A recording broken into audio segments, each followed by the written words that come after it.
If God is all-powerful, why didn't he just destroy Satan from the very beginning? Why allow evil to exist at all? Was it an oversight, a test, or is there a greater purpose behind this divine decision? Imagine a student challenging a teacher in front of the whole class. What if the teacher simply threw him out? Would that really answer the question, or just create more doubt? The answer might be deeper than you think.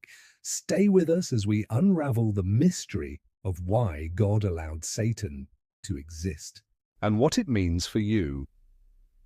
Why didn't God destroy Satan immediately? If God is all-powerful and all-knowing, why didn't he simply eliminate Satan the moment he rebelled? Why allow evil to persist and cause suffering throughout history? This is a question that has troubled many believers and skeptics alike. Understanding the reason behind God's decision provides profound insight into his justice, wisdom, and ultimate plan for humanity. To comprehend why God did not immediately destroy Satan, we must look at the fundamental challenge Satan presented, both in the Garden of Eden and later before God and his heavenly assembly, as recorded in Genesis and Job. Genesis 3:1-6, Job chapters 1 and 2.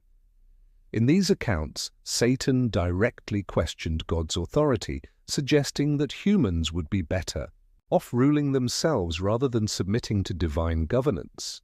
By doing so, he effectively put God's sovereignty on trial before the entire universe.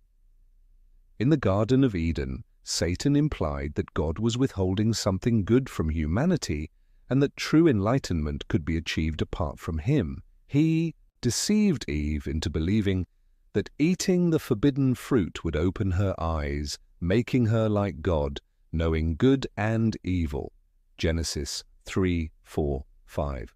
This insinuated that God was not a benevolent ruler, but rather an oppressive one, limiting human potential. Later in the book of Job, Satan took his accusations even further. He implied that human devotion to God was not genuine, that people served God only because he blessed them, and if those blessings were removed, they would turn against him. Job 1:9-11. These claims challenge not only God's right to rule, but also the sincerity of humanity's love and loyalty toward him. At this moment, God had a choice.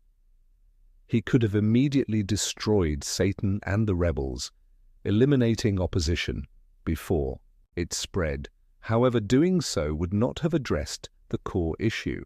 If a ruler silences a challenger without refuting their claims, questions linger in the minds of onlookers.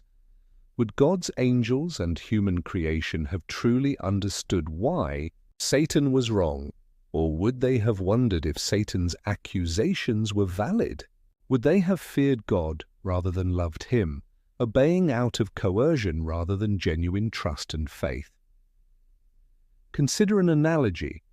Imagine a classroom where a student openly challenges a teacher's method of solving a mathematical problem, claiming the teacher is incompetent and that they have a better approach. If the teacher simply expels the student without addressing the claim, the rest of the class may wonder if the student was actually correct. However, if the teacher allows the student to demonstrate their method in front of the class, it will soon become evident whether the student truly knows better.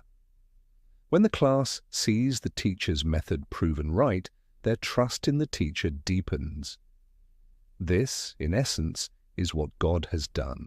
Instead of immediately eradicating Satan and his followers, he has allowed them the opportunity to prove whether they can rule better than he can. He has given humanity the freedom to govern themselves, and the results speak for themselves. The history of human civilization, marked by war, corruption, suffering, and environmental destruction, clearly demonstrates that apart from God, humanity cannot achieve lasting peace and prosperity. The state of the world is a testament to the failure of Satan's challenge. Please do me a favor and subscribe. The Bible confirms that Satan currently has significant influence over the world. 1 John 5:19 states, The whole world is under the power of the evil one. However, this situation is not permanent. God's patience has allowed time for the truth to become undeniably clear, but he will not tolerate Satan's influence indefinitely. In due time, God will act decisively to remove Satan, his demons, and all wickedness from existence. Daniel 2:44 speaks of a divine kingdom that will replace all human governments. In the days of those kings, the God of heaven will set up a kingdom that will never be destroyed, nor will it be left to another people. It will crush all those kingdoms and bring them to an end, but it will itself endure forever. This is the fulfillment of the prayer Jesus taught his followers. Your kingdom come, your will be done, on earth as it is in heaven. Matthew 6, 9, 10. When God's kingdom is fully established, all the suffering and evil instigated by Satan's rebellion will be undone. Revelation 21:4 provides a beautiful vision of this future reality. He will wipe every tear from their eyes. There will be no more death or mourning or crying or pain, for the old order of things has passed away. This is God's ultimate plan, to restore what was lost and fulfill his unchanging purpose for humanity. Ultimately, God's decision to allow Satan to continue for a time was not an act of weakness but of supreme wisdom. By permitting this temporary period of rebellion, he has ensured that all creation can see the consequences of rejecting his rule. When God finally acts to remove evil, it will be with the full understanding of his justice, righteousness, and love. The universe will witness firsthand that his ways are perfect, and never again will the question of God's sovereignty arise. Thus, the answer to the question is clear. God did not destroy Satan immediately, because doing so would not have fully addressed the accusations against him. Instead, he has allowed time to prove beyond doubt that his rule is the only true and righteous way. The world's history, marred by suffering, injustice, and chaos, has proven that humans cannot govern themselves apart from God.